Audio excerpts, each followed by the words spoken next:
जय श्री राम बच्चों। जय श्री राम। तो लास्ट क्लास में class 11 chemistry chapter 1 some basic concept of chemistry में हमने क्या पढ़ा था? हमने पढ़ा था एटम्स के बारे में, मॉलिक्यूल्स के बारे में, लॉज ऑफ केमिकल कॉम्बिनेशंस जितने भी थे 4-5 हमने वो सारे खत्म कर दिए थे। इसके अलावा डेल्टा एटॉमिक थ्योरी के बारे में भी मैंने तुम्हें बता दिया था। मतलब कुल मिला के लास्ट क्लास में जो भी हमने पढ़ा था वो सारा थ्योरेटिकल था, है ना। तो आज हम लोग उससे आगे की कहानी स्टार्ट करने जा रहे हैं और ये तुमको बहुत हेल्प करेगा आने वाले टॉपिक्स में जिसमें न्यूमेरिकल पार्ट आएगा। ठीक है भाई, तो हम शुरू करते हैं। आज का हमारा टॉपिक है एटॉमिक मास यूनिट, जिसको हम लोग शॉर्ट में बोलते हैं AMU। इसका नाम तो तुम लोगों ने पहले भी सुना होगा छोटी क्लास में, 9th क्लास में। कोई मुझे बताएगा एटॉमिक मास यूनिट क्या होता है? एलिमेंट का मास। तो एलिमेंट तो मान लो कोई मैं ले लेता हूँ लोहे का कोई ऑब्जेक्ट, तो उसका मास तो एटॉमिक मास यूनिट नहीं होता। चलो ठीक है, समझाता हूँ। बच्चों ध्यान से सुनो। इस दुनिया में हर चीज को नापने के लिए हमारे पास एक यूनिट है। ये मैंने तुम्हें पहले भी बताया था, हर चीज का वजन नापने के लिए हमारे पास एक यूनिट होती है।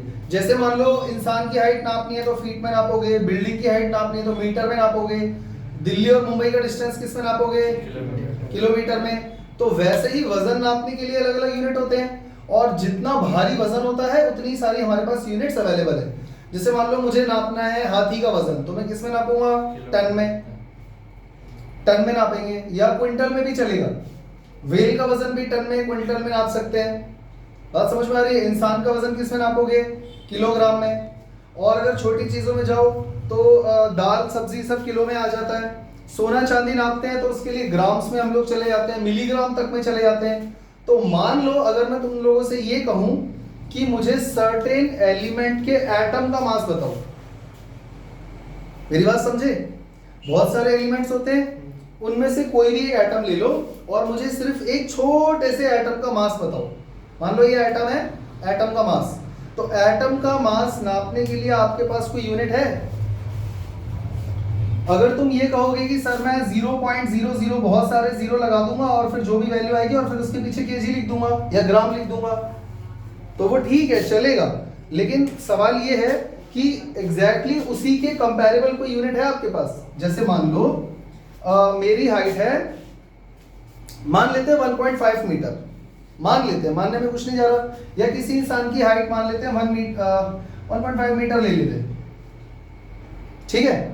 और वो कह रहे हैं कि एक तो रिप्रेजेंट करने का तरीका हो गया 1.5 मीटर, और एक इंसान कह रहा है कि उसकी हाइट है 0.0015 किलोमीटर। इन दोनों में से कौन सा सही है, कौन सा गलत है? दोनों सही है, कुछ भी गलत नहीं है। लेकिन इनमें से ज्यादा बेटर कौन सा है रिप्रेजेंटेशन? ऊपर वाला। ये थोड़ा बेवकूफी वाला काम लग रहा है। ठीक वैसे ही अगर आप किसी भी एटम का वजन केजी में या ग्राम में लाते हो, बहुत सारे 0.0000 लगा के, तो वो गलत नहीं है, सही तो वो है। पर क्या वो कन्वीनियंट है? अच्छा रिप्रेजेंटेशन का मेथड है? नहीं है। तो इसीलिए हमको एक ऐसी छोटी सी यूनिट चाहिए जिससे हम एटम का वजन नाप सके। तब हमने यूनिट बनाई एटॉमिक मास यूनिट। पहले मुझे ये बताओ, इतनी बात सबको समझ में आ गई? देखो अगर तुम लोगों को ये सब पहले से पता है तो अच्छी बात है, पर नहीं पता तो ध्यान से सुन लो, मैं तुम्हें बिल्कुल डेप्थ में जाके चीजें बता रहा हूं, ठीक है। एटम का मास कंपेयर करने के लिए आपके पास कोई स्टैंडर्ड यूनिट है?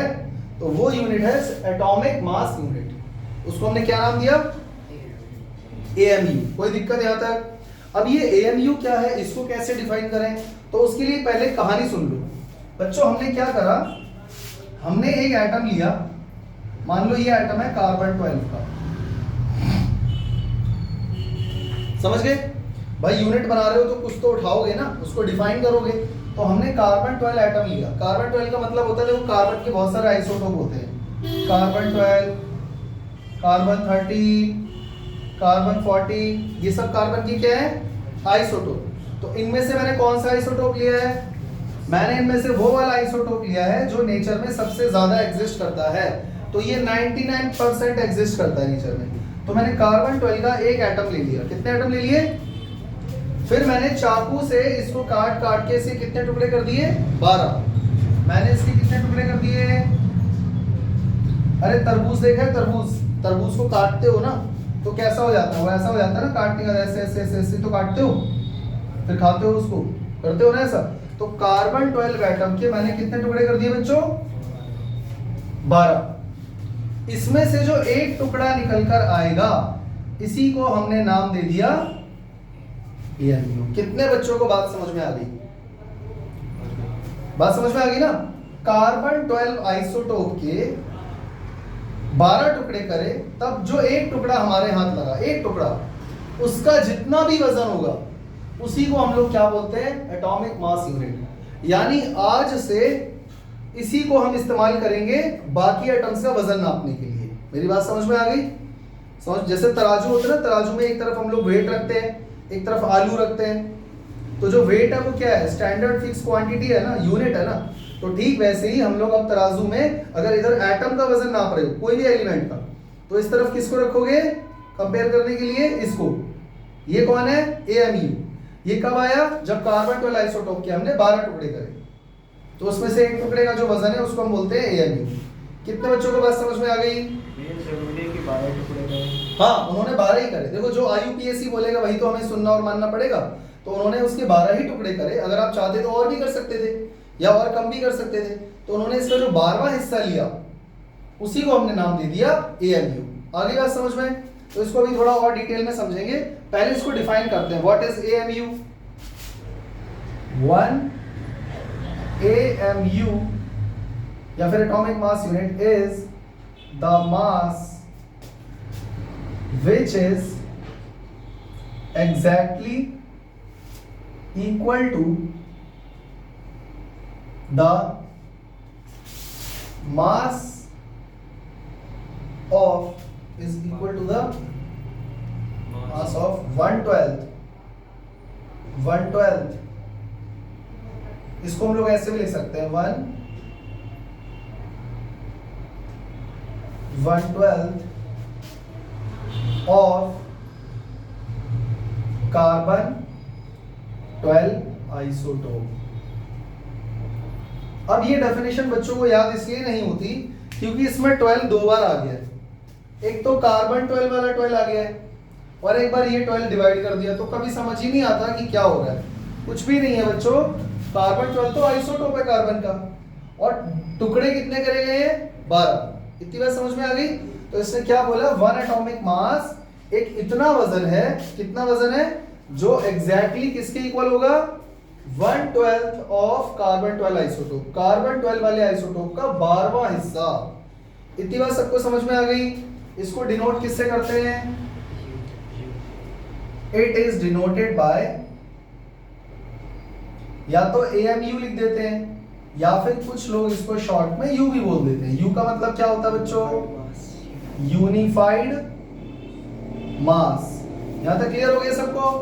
अच्छा, 1 AMU का मास होता कितना है एक्चुअली? अगर मैं कहूं AMU इसको वैसे kg में स्टैंडर्ड यूनिट में लाओ तो कितना हो जाएगा?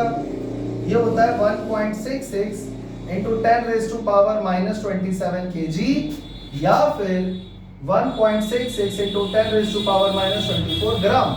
क्योंकि kg से ग्राम में जाने के लिए 1000 से मल्टीप्लाई करोगे तो फिर वो 10⁻⁻27 है, +3 करोगे -24 हो जाएगा।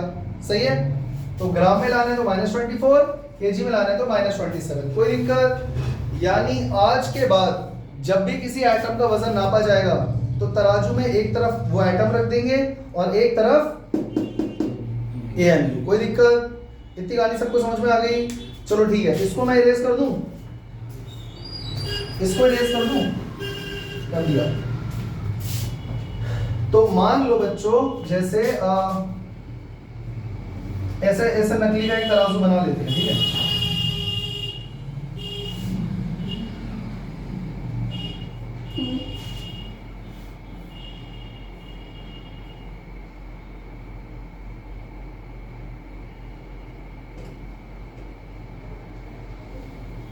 ठीक है, इधर मैंने रखा एटम, ये एटम है, सपोज ये एटम है ऑक्सीजन का, ये ऑक्सीजन का मैंने एटम रखा। तो इसका वजन नापने के लिए इधर तराजू में वजन रखूंगा, वेट रखूंगा, तो वेट के लिए मैं क्या रखूंगा, AMU। तो मान लेते हैं ये 1 AMU है, इसको मैं डार्क कलर कर देता हूं, ये कितना है AMU, ये है AMU, ठीक है। तो क्या ये इसके बराबर होगा एग्जैक्टली? जरूरी तो नहीं है बच्चों। एक बात बताओ, तराजू में अगर एक तरफ 5 किलो आलू है और इधर तुमने सिर्फ 1 kg का वेट रखा है, तो कभी इक्वल होंगे नहीं। तो मुझे 1 kg के कितने और वेट रखने पड़ेंगे, 5, तभी तो 5 kg पोटैटो के इक्वल आएगा। मेरी बात समझ में आ रही है? तो ये जरूरी नहीं है कि ये दोनों वेट इक्वल हो, तो हो सकता है मुझे इसके जैसे और भी बहुत सारे लेने पड़े। तो मैंने किससे मल्टीप्लाई कर दिया बच्चों, n से। और एक्चुअली ऐसा ही होता है, जब ऑक्सीजन का वजन आपने नापा ना, तो हम सबको पता है इसका वजन 16 AMU होता है। इसका मतलब यहाँ पे n की वैल्यू कितनी हो जाएगी, 16। यहाँ पे 16 AMU लिए गए होंगे, यानी 16 ये कार्बन 12 आइसोटोप का 12th पीस लिया गया होगा, तब जाकर इसके बराबर आया होगा। बोलो हाँ, समझ में आया बच्चों? अगर मान लो मैं यहाँ पे हाइड्रोजन का एटम लेता हूँ, सपोज मैं यहाँ पे हाइड्रोजन का एटम लेता हूँ, ठीक है, तो यहाँ पर सिर्फ एक से ही काम चल जाएगा। बोलो हाँ, एक से ही काम चलेगा, क्योंकि हाइड्रोजन एटम का मास कितना होता है, 1 AMU। तो इसका मतलब सिर्फ एक से ही काम चल जाएगा। क्लियर हो गया? तो दुनिया में किसी भी एलिमेंट का अगर आपको एटम का मास फाइंड करना है या मॉलिक्यूल का मास फाइंड करना है, मॉलिक्यूल का भी कर सकते हैं, तो वो ऐसे करोगे। उसके लिए यूज हम किसको कर रहे हैं, स्टैंडर्ड किसको ले रहे हैं, AMU को। AMU की कहानी सबको समझ में आ गई? अगर किसी को कोई दिक्कत है तो अभी पूछ लो। क्लियर हो गया? ठीक है। तो देखो, जैसे मान के चलो मुझसे किसी ने बोला कि mass of hydrogen atom find करना है AMU में, तो बच्चों एक बात बताओ, क्या मैं असली में तराजू लेकर आऊंगा? हाइड्रोजन का एटम आंखों से दिखाई भी देता है, जो मैं उठा के यहाँ रख पाऊंगा। तो ये सब तो समझाने के लिए अच्छा लग रहा है, बट एक्चुअली तराजू वगैरह में हम इसको नहीं रख सकते ना। तो उसके लिए अगर कोई भी तुमसे पूछता है हाइड्रोजन एटम का मास बताओ, वो भी AMU में, तो हम यहाँ पर क्या करेंगे, हाइड्रोजन का मास कितना होता है बच्चों, 1.6626 इंटू 10⁻⁻27 kg, और इसको डिवाइड कर देंगे किससे, 1 AMU मास से। और 1 AMU मास कितना होता है, 1.66 इंटू 10⁻⁻27 kg। और जैसे इसको डिवाइड करोगे, kg से kg कट जाएगा, आंसर आएगा 1.0008 AMU। तो हाइड्रोजन का मास कितना आएगा? वो अलग बात है कि हम इसको 1 ही मानते हैं, इतना 0.0008 कोई नहीं जाता, बट समझ में आया? ऐसे ही मान लो अगर मैं तुमसे कहूं कि mass of oxygen atom find करो, ऑक्सीजन तो ऑक्सीजन का एटम के मास कितना होता है, 16 पॉइंट एक सेकंड 15 या 16.506 हाँ इंटू 10⁻⁻27 kg। और इसको हम किससे डिवाइड कर देंगे, अगेन 1 AMU के मास से, तो 1.66 इंटू 10⁻⁻27 kg। देखो अगर इसको ग्राम में लोगे तो ये भी ग्राम में लेना पड़ेगा, तो 24 कर देना, तब भी आंसर वही आएगा। तो इसको सॉल्व करोगे तो ये आ जाएगा 15.99 AMU। वो अलग बात है कि हम ऑक्सीजन का एटॉमिक मास कितना लेते हैं, 16, तो 16 की कितना क्लोज है ये, पर ये एक्चुअल वैल्यू है। समझ में आ गया? यानी कभी भी किसी भी एलिमेंट का एटम का मास फाइंड करना हो, तो उसका जो भी मास तुमको kg में पता है, उसको 1 AMU मास से डिवाइड कर दो, तुम्हारे पास आंसर आ जाएगा। मुझे उम्मीद है तुम लोगों को AMU वाला कॉन्सेप्ट समझ में आ गया होगा, पक्का? चलते हैं अगले टॉपिक की तरफ। अब हम लोग फाइंड करने जा रहे हैं एवरेज एटॉमिक मास। अब हम लोग क्या फाइंड करने जा रहे हैं बच्चों, एवरेज एटॉमिक मास। बहुत ही छोटा सा कॉन्सेप्ट है, इसमें बहुत ज्यादा टाइम लगाकर कोई फायदा नहीं है। देखो बच्चों, एटॉमिक मास कैसे फाइंड करते हैं वो मैंने तुम्हें अभी समझा दिया, kg में कैसे निकालते हैं, ग्राम में कैसे निकालते हैं, और AMU में कैसे निकालते हैं, ये सब क्लियर हो गया। लेकिन एवरेज एटॉमिक मास कॉन्सेप्ट कहां से आया, इसका क्या मतलब है? नाम से ही समझ में आ रहा है, एवरेज, पक्का मीन फाइंड करने जा रहे हो। एटॉमिक मास का मीन फाइंड करने जा रहे हो, पर इसकी जरूरत पड़ी क्यों? देखो मैं तुम्हें समझाता हूं। हाइड्रोजन के आइसोटोप्स के बारे में कुछ जानते हो बच्चों? इससे पहले ये समझो, प्रोटियम, ड्यूटीरियम और ट्रीटियम। तो ये तुमने नाम सुने होंगे, प्रोटियम, ड्यूटीरियम, ट्रीटियम। ये तीनों ही हाइड्रोजन के क्या है? आइसोटोप है, सबको पता है। तो इसका एटॉमिक मास 1 है, इसका एटॉमिक मास 2 है और इसका एटॉमिक मास 3 है। ऐसा क्यों बच्चों? क्योंकि एटॉमिक नंबर तो तीनों का 1 है, मतलब proton 1, proton 1, proton 1, electron 1, electron 1, electron 1। लेकिन इसमें न्यूट्रॉन नहीं है, इसमें न्यूट्रॉन 1 है और इसमें न्यूट्रॉन 2 है। बात समझ में आ गई? कितने बच्चों को ये बात पहले से पता थी? अरे हाइड्रोजन के 3 आइसोटोप होते हैं, ये पता है। उनके नाम ये होते हैं, प्रोटियम, ड्यूटीरियम, ट्रीटियम। ठीक है, तीनों का चेक करो, एटॉमिक नंबर सेम है और एटॉमिक मास तीनों का अलग अलग है, 1 2 3। अगर एटॉमिक नंबर तीनों का 1 है तो पक्का प्रोटॉन सब में 1 हुआ। अगर प्रोटॉन 1 है तो इलेक्ट्रॉन भी 1 हुआ। तो इसका वजन ज्यादा क्यों होता जा रहा है? क्योंकि इसमें न्यूट्रॉन नहीं होता है, इसमें एक न्यूट्रॉन है, इसमें 2 न्यूट्रॉन है। तो atomic mass number of proton और नंबर ऑफ न्यूट्रॉन जोड़ के तो मिलाते हो, तो इसमें इन दोनों को जोड़ोगे तो 3 आएगा, इसमें 2 आएगा, इसमें 1 रहेगा। क्लियर हो गया? अब मैं अगर तुमसे ये पूछूं बच्चों कि हाइड्रोजन का एटॉमिक मास क्या होता है, 1 2 या 3? तो तुम लोग बचपन से क्या पढ़ते आ रहे हो? 1। तो यहाँ तो 3 भी है, 2 भी है, वो क्यों नहीं कंसिडर करते, वो क्यों नहीं बोलते? एवरेज निकालना है। ऐसा इसलिए बच्चों क्योंकि हम पहले इसमें इसका एवरेज एटॉमिक मास निकालते हैं। समझ गए? तो चलो तुम्हारी खुशी के लिए एवरेज एटॉमिक मास भी निकाल देता हूं। इसका एटॉमिक मास है 1, इसका है 2 और इसका है 3 और एवरेज कर दो जरा, 3 से डिवाइड कर दो। ऐसे ही नहीं निकालते हो ना, तो इसको शॉर्ट में लिख देता हूं, एवरेज एटॉमिक मास। बच्चों कितना आ गया? ये तो 2 आ गया। एवरेज तो मिड वैल्यू आएगी ना। तो अब बताओ हाइड्रोजन का एटॉमिक मास कितना होता है? 1 ही होता है, बचपन से पढ़ते आ रहे हैं। एवरेज निकाला तब भी 2 आया, तब भी 1 नहीं आ रहा है, और एग्जिस्ट तीनों करते हैं। तो अब हकीकत क्या है ये कैसे पता चलेगा? तो बच्चों मेरी बात सुनो, हम लोग पता है क्या करते हैं, हम ये देखते हैं नेचर में सबसे ज्यादा कौन सा आइसोटोप एग्जिस्ट करता है। यानी हम एवरेज तो निकालेंगे नो डाउट, बट परसेंटेज के हिसाब से निकालेंगे। इसका मतलब ये है कि ये जो प्रोटियम है ये इस दुनिया में कितना पाया जाता है? 99.9%। ये कितना पाया जाता है? 0.001%। ये मैं ऐसे अजम्पशन वाली वैल्यू ले रहा हूँ, असली वैल्यू नहीं है, समझने के लिए बोल रहा हूँ। और ये कितना पाया जाता है? ये पाया जाता है 0.0000001% या 2%, या कुछ भी ऐसा नंबर अभी एज्यूम कर लेते हैं कि तीनों का सम 100% हो जाएगा। अब सबसे ज्यादा कौन पाया जाता है? प्रोटियम। यानी इसके साथ मुझे एक और वैल्यू मल्टीप्लाई करनी पड़ेगी 0.99, इसके साथ मल्टीप्लाई करना पड़ेगा 0.00001, और इसके साथ वो, मतलब परसेंटेज वाले जितना उनका परसेंटेज कॉम्पोजिशन है ना, वो भी मल्टीप्लाई करना पड़ेगा उनके एटॉमिक मास से, फिर उसका एवरेज निकाला जाएगा।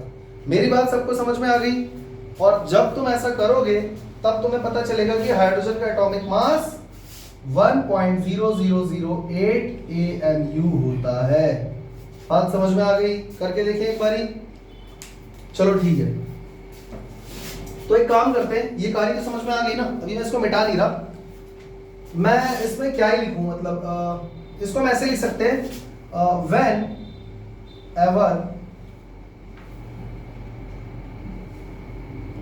there are so many isotopes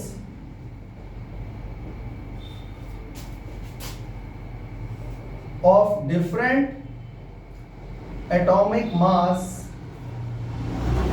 are present in nature of same element, मतलब एक ही एलिमेंट है, एलिमेंट हाइड्रोजन ही है, उसके अगर बहुत सारे आइसोटोप पाए जाते हैं जिनका एटॉमिक मास अलग अलग है, तो हम क्या करेंगे, then we take average of atomic mass of all isotopes which is called average atomic mass, which is called average atomic mass। बात खत्म हो गई। अरे ये कोई डेफिनेशन तुमसे पूछेगा थोड़ी ना, तुम्हें तो बस एवरेज एटॉमिक मास निकालना आना चाहिए, समझ गए? तो उसका मतलब क्या है वो समझ लो।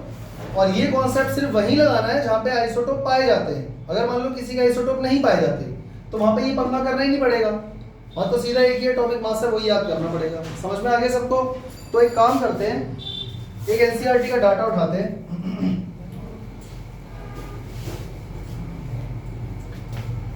मैंने तुम्हें अभी अभी बताया था कार्बन के 3 आइसोटोप एग्जिस्ट करते हैं, एटॉमिक नंबर तीनों का 6 है, लेकिन एक का एटॉमिक मास क्या है 12, एक का 13, एक का 14। सबको समझ में आ रहा है? समझ में आ रहा है? तो इसमें इलेक्ट्रॉन कितने हुए बच्चों? 6, प्रोटॉन भी 6 और न्यूट्रॉन भी 6। अरे भाई एटॉमिक नंबर 6 है तो प्रोटॉन और इलेक्ट्रॉन तो 6 ही होंगे, और न्यूट्रॉन 6 क्यों है? क्योंकि एटॉमिक मास 12 है। समझ पा रहे हो? ऐसे ही इसमें प्रोटॉन कितने होंगे? इलेक्ट्रॉन, लेकिन न्यूट्रॉन, तभी तो जोड़ के आएगा 13। और बच्चों इसमें प्रोटॉन कितने होंगे? इलेक्ट्रॉन और न्यूट्रॉन, तभी तो इसका 14 आ रहा है। तो कार्बन का एटॉमिक मास हम क्या लेते हैं, 12, 13 या 14? पर तुम इन तीनों का एवरेज निकालना, 13 आएगा। तो पक्का इनका परसेंटेज भी देखना पड़ेगा। तो बच्चों एनसीईआरटी में अगर तुम उठाकर देखोगे तो इनका परसेंटेज दिया हुआ है, देखो इस पेज पर, ये दिख रहा है, मिला? ये देखो इसका परसेंटेज दिया हुआ है 98.892, 98.892 परसेंटेज। ये है 1.108% और ये है 2 × 10⁻⁻10 परसेंटेज। और इसका एटॉमिक मास भी बता देता हूं, इसका 12 है, इसका 13 है, इसका 14 है, दिया हुआ है। ठीक है, तो अब मुझे ये बताओ इसका जो है एवरेज एटॉमिक मास कैसे निकलेगा? एवरेज एटॉमिक मास कैसे निकलेगा? उसके लिए क्या करेंगे, देखो इसका एटॉमिक मास 12 है, तो 12 का मल्टीप्लाई हम किससे करेंगे बच्चों? इसके परसेंटेज कॉम्पोजिशन से। परसेंटेज कॉम्पोजिशन इसका कितना हो जाएगा? 0.98892। समझ में आई मैंने क्या किया? डेसिमल 2 प्लेस इसलिए आ गया है कि परसेंटेज का साइन हटा के अपॉन में 100 आएगा ना तीनों में, और इसलिए प्लस 13, इसका एटॉमिक मास 13 है, इसका मल्टीप्लाई इससे होगा परसेंटेज से, इनटू 0.11 0.01 हो जाएगा ना, 0.1108 से, और प्लस 14 का मल्टीप्लाई होगा 2 × 10⁻⁻12 से, और इस पूरी वैल्यू को प्लस करके डिवाइडेड बाय क्या कर दोगे? 3। तुम्हारे पास आंसर आ जाएगा 12.011 AMU या फिर सिर्फ U। इसीलिए हम लोग कार्बन का एटॉमिक मास क्या लेते हैं हमेशा? 12, और असली वैल्यू क्या है? 12.011। कोई दिक्कत? सबको समझ में आ गया? एटॉमिक मास यूनिट समझ में आ गया, एटॉमिक मास समझ में आ गया, एवरेज एटॉमिक मास समझ में आ गया। अब चलते हैं मॉलिक्यूलर मास पे। अगला टॉपिक क्या है बच्चों? Molecular mass.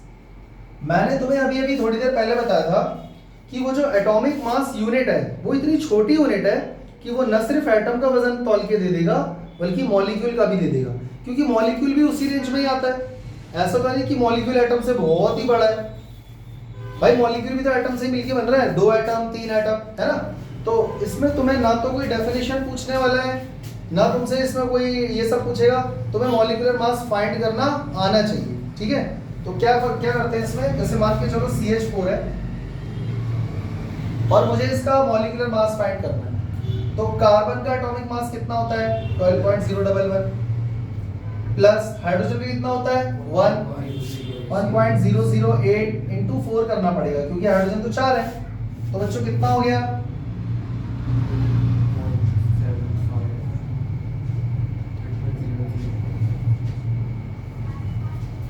और इन दोनों को जोड़ दो, कितना आ जाएगा? 2 + 1 3 + 1 4 0 16। समझ गए? और यहाँ पर क्या लगा दोगे? U या फिर Mu। तो क्या इससे पूरे मॉलिक्यूल का मास नहीं आ गया? और एक मजे की बात बताऊं, जब हम लोग न्यूमेरिकल से क्वेश्चंस करेंगे ना, तब हम लोग इतनी डीप में वैल्यूज पुट नहीं करेंगे। तब हम इसको पता है कैसे सॉल्व करेंगे? देखो CH4 12 + 1 × 4 खत्म, 16 हो गया। ये कौन है बच्चों?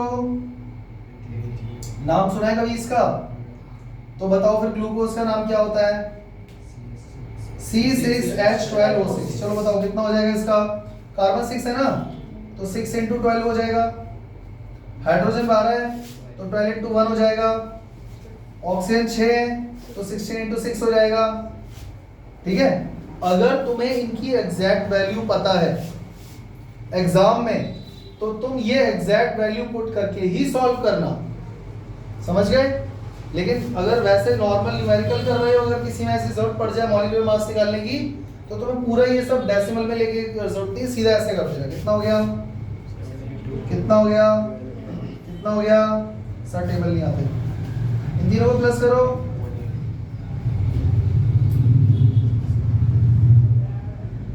180 ग्राम पर मोल, या आप इसको एमयू भी बोल सकते हैं। एक्चुअली ये तो मोलर मास आ गया, ये यूनिट मैंने मोलर मास की डाल दी है, ये क्यू।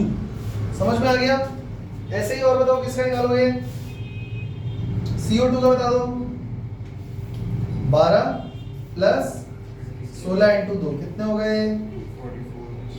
44 U। मेरे हिसाब से समझ में आ गया होगा। तो what is molecular mass? Mass of a molecule with respect to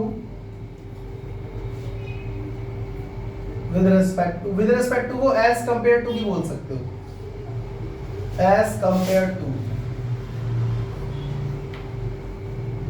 AMU is called molecular mass।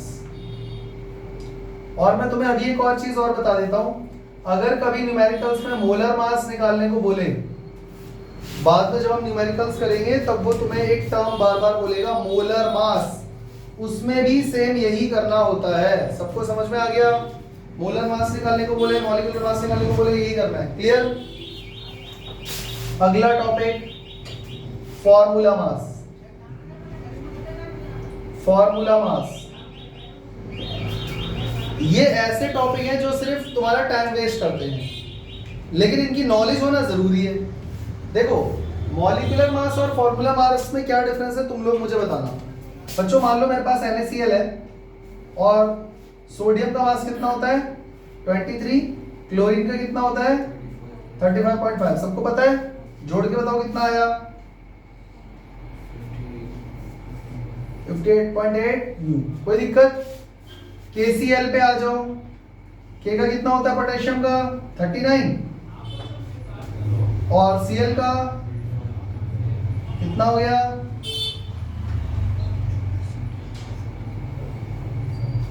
Potassium का कितना होता है? एक सेकंड चेक करके बता दो। हाँ बिल्कुल सही है, 39 ही होता है। समझ में आ गया? ऐसे ही LiCl का भी बता दो, MgCl2 का बताओ। कर लोगे? कर लोगे घर पे? वीडियो प्ले करके देख लेना क्वेश्चन कहाँ पे है। समझ गए ना? अब मुझे ये बताओ बच्चों, जो काम मैं यहाँ कर रहा हूँ वही काम मैं यहाँ पे भी तो कर रहा हूँ, कोई फर्क नजर आ रहा है? नहीं। तो इसने इसको अलग से अलग टॉपिक नाम क्यों दे दिया फॉर्मूला मास? फॉर्मूला मास और मॉलिक्यूलर मास में कोई फर्क नहीं है, कैलकुलेट करने का सेम मेथड है, बट अलग नाम उसने इसलिए दिया हुआ है क्योंकि यहाँ पर सिर्फ आयनिक कंपाउंड्स मिलेंगे। कौन से कंपाउंड बच्चों? Ionic compounds. तो बताओ Na+ और Cl- आयनिक नहीं है? आयनिक है ना? KCl, K+, Cl- ये आयनिक है ना? तो जब आयनिक कंपाउंड यूज होते हैं ना, और तब जब उसका हम लोग मॉलिक्यूलर मास निकालते हैं, तो वहां पर हम वर्ड यूज करते हैं फॉर्मूला मास। कुछ समझ में आया? कुछ मुश्किल है? नहीं? बच्चों ये नाम तुमने पहले इससे कभी सुना है 9th क्लास में? मोल कॉन्सेप्ट, मोल, एवोगैड्रो नंबर को सुना है? अगर नहीं सुना तो ध्यान से सुन लो। मोल कॉन्सेप्ट में कुछ भी नहीं है, बस ये लोग ना एक वर्ड यूज करेंगे हम लोग यहाँ पे बार बार इस चैप्टर में, मोल। मोल समझ गए ना? तो मोल का मतलब ये होता है कि एवोगैड्रो नंबर के अंदर जितनी एंटाइटी होती है, जो भी एवोगैड्रो नंबर है, अगर कोई भी चीज उतने नंबर में प्रेजेंट है तो उसको हम क्या बोल देते हैं? 1 मोल। मेरी बात समझ में आ गई? इससे पहले तुम्हें ये समझना होगा कि एवोगैड्रो नंबर क्या होता है। एवोगैड्रोस नंबर, इसको हम डिनोट करते हैं बच्चों Na से। इसकी वैल्यू कितनी होती है?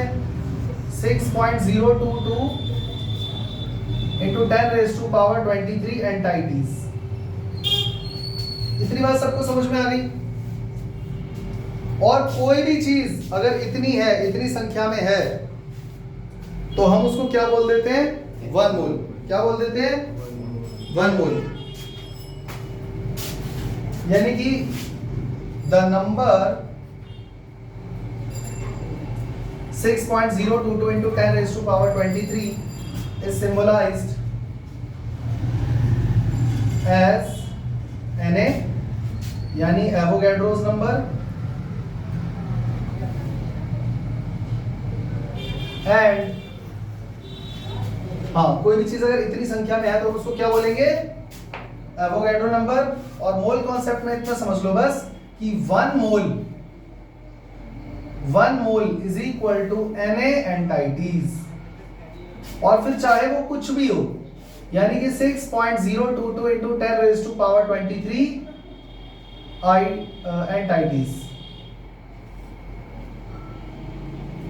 इसको और बेहतर तरीके से समझने के लिए मैं तुम्हें एक एग्जांपल दे रहा हूं, ध्यान से सुनना। बच्चों तुम लोगों ने कभी 1 डजन सुना है? डजन? अरे हिंदी में क्या बोलते हो? दर्जन? दुर्जन सिंह तो नहीं बोलते? दर्जन। एक दर्जन में कोई भी चीज कितनी होती है? एक बच्चे से मैंने पूछा 1 दर्जन में कितने होते हैं? कह रहा सर 12 केले। फिर दूसरे से पूछा, हाँ भाई तुम बताओ, वो है सर 12 अंडे। क्योंकि जनरली हम लोग दर्जन का इस्तेमाल अंडे या केले लेने के लिए करते हैं, पर इसका ये मतलब नहीं है कि दर्जन में सिर्फ अंडे और केले ही नापे जाते हैं। दुनिया की कोई भी चीज अगर वो 12 है तो हम क्या बोल देंगे? डजन। जैसे इस क्लासरूम में कितनी चेयर है? Approximately 2 dozen. 24 चेयर है ना, तो 2 डजन हो गई। मेरी बात सबको समझ में आ गई? इस क्लास में कितने बच्चे हैं? हाफ डजन, 6 है ना? मेरी बात समझ में आ रही है? इस क्लासरूम में या आपके पास कितने पेन है? मान लो एक बच्चे के पास कम से कम 48 पेन है, तो कितने डजन पेन हुए? 4 डजन। मेरी बात समझ में आ रही है ना सबको? डजन का इस्तेमाल हम कहाँ और कैसे करते हैं? ऐसे ही बच्चों ग्रॉस का मतलब क्या होता है? 1 ग्रॉस। 1 ग्रॉस का मतलब होता है 12 डजन, यानी कि 12 मल्टीप्लाई बाय फर्दर 12, यानी कि 144 एंटाइटीज। मेरी बात सबको समझ में आ गई? तो कोई चीज अगर 144 है तो मैं क्या बोलूंगा? ग्रॉस। क्योंकि 1 ग्रॉस में 12 डजन होते हैं। क्लियर हो गया? तो ऐसी कौन सी चीज है जिसको जनरली अप्रोक्सीमेटली हम ग्रॉस में नाप सकते हैं? एक स्कूल में कितने बच्चे हैं, है ना? ऐसे ही बच्चों स्कोर कहाँ यूज करते हैं? 20 के लिए 20 आइटम्स। समझ में आ रहा है? फोर्टनाइट हम कब यूज करते हैं? 15 दिन के लिए। 15 दिन या रात के लिए हम लोग फोर्टनाइट यूज करते हैं, पर वो सिर्फ मतलब समय के लिए, दिन रात के लिए। यहां तक की कहानी समझ में आ गई? ऐसे ही बच्चों 1 मोल के लिए 1 मोल हम कहाँ यूज करते हैं? कभी कभी कुछ चीजें इतने ज्यादा अमाउंट में होती हैं कि हम वहां पे उसको एक एक करके नहीं गिन सकते, या गिनोगे तो पूरी जिंदगी बीत जाएगी। ये बहुत बड़ा नंबर है। 1 सेकंड में अगर एक ऑब्जेक्ट गिनोगे ना, पूरी जिंदगी खत्म हो जाएगी, ऑब्जेक्ट गिन नहीं पाओगे। तो उसके लिए हमने क्या नोटेशन यहाँ पर दी है? Avogadro number. हम सीधा क्या बोल देते हैं? Avogadro number. तो कोई भी चीज अगर 6.022 into 10 raised to power 23 है तो उसको हम क्या बोल देंगे? 1 मोल। 1 मोल इज इक्वल टू, अब ये नंबर बोलने में भी बहुत दिक्कत आ रही है। हम चीज को छोटा करना चाहते हैं ना साइंस में। तो अगर मैं पूछूं 1 मोल कितना होता है तो बच्चा इतना बड़ा नंबर बार बार थोड़ी बोल पाएगा। 6.02 into 10⁻23 टाइम लगता है भाई, सांस फूल जाती है। तो हमने उसके लिए इसका और छोटा नोटेशन बना दिया, 1 mole is equal to Na। अब हम इसको क्या बोलेंगे, 1 मोल कोई पूछेगा तो क्या बोल दोगे, एवोगैड्रोस नंबर। समझ में आ गया सबको। अब तुम्हें ये लग रहा होगा सर ऐसी कौन सी इतनी सारी चीजें इकट्ठी हो गई हैं जिसको गिनने के लिए इतने बड़े नंबर की जरूरत पड़ी। तो इस कमरे में एयर के कितने या किसी भी गैस के कितने मॉलिक्यूल हैं, बहुत सारे होंगे। या मान लो मैं ये कहूं एक गिलास पानी में H2O के कितने मॉलिक्यूल हैं, बहुत सारे होंगे। और वो इतने सारे होंगे कि वो इस नंबर से भी ज्यादा होंगे। समझ में आ गया। तो इसलिए हम लोग इसका इस्तेमाल यहाँ पे करते हैं। तो आज के बाद कभी भी कोई बोलेगा 1 मोल तो समझ जाना इतना, समझ गए ना। तो मैं बोलता हूँ 1 मोल इलेक्ट्रॉन, तो इसका मतलब क्या हुआ 6.022 into 10⁻23 इलेक्ट्रॉन। मैंने कहा 1 मोल हाइड्रोजन एटम, तो इसका मतलब इतने हाइड्रोजन के एटम। मैंने कहा 1 मोल H2O hydrogen molecule, sorry hydrogen molecule, तो इसका मतलब कितना हो गया, एवोगैड्रो नंबर जितना हाइड्रोजन मॉलिक्यूल। बात समझ में आ रही है। मैंने यहाँ पर क्या बोला है, 1 मोल हाइड्रोजन के मॉलिक्यूल है, तो इतने हाइड्रोजन के मॉलिक्यूल हुए। और हम सबको पता है एक हाइड्रोजन के मॉलिक्यूल में 2 हाइड्रोजन के एटम होते हैं, पता है कि नहीं। तो अगर मैं कहूँ कि इसमें एटम कितने हैं तो उसका ट्वाइस कर दोगे, 2 times of Na hydrogen atom. ये बात सबको समझ में आ गई, क्लियर हो गया। ऐसे ही अगर मैं कहूँ कि 1 मोल H2O मॉलिक्यूल, तो इसका मतलब एवोगैड्रो नंबर जितने वाटर के मॉलिक्यूल हैं। मुझे उम्मीद है सबको समझ में आ गया होगा। अगर मैं कहूँ 1 मोल हर्ष, हर्ष एक बच्चा है, अगर मैं कहूँ 1 मोल तो इसका मतलब इतने हर्ष हैं। अच्छा वैसे इतने हर्ष एक साथ एग्जिस्ट कर सकते हैं, कर सकते हैं, कर सकते हैं। तुम लोगों को मल्टीवर्स का कॉन्सेप्ट पता है, वो किसी दिन किसी और लेक्चर में मैं तुम्हें समझाऊंगा, लेकिन वो एग्जिस्ट करता है या कर सकता है। तो अभी इसको हटा देते हैं ताकि वीडियो देखने वालों को डर ना लगे। अभी हम लोग सिर्फ यहीं तक पढ़ रहे हैं, कोई दिक्कत, सबको समझ में आ गया। नेक्स्ट क्लास से बच्चों हम लोग बिल्कुल न्यूमेरिकल वाले पार्ट में आ जाएंगे। एम्पिरिकल फार्मूला, स्टोइशियोमेट्री, इस तरीके की चीजें हम लोग नेक्स्ट क्लास में करेंगे। तब तक के लिए आज के लिए इतना ही काफी है। घर पर पढ़ते रहना और नोट्स बनाते रहना, समझ गए। बोलो जय श्री राम। जय श्री राम।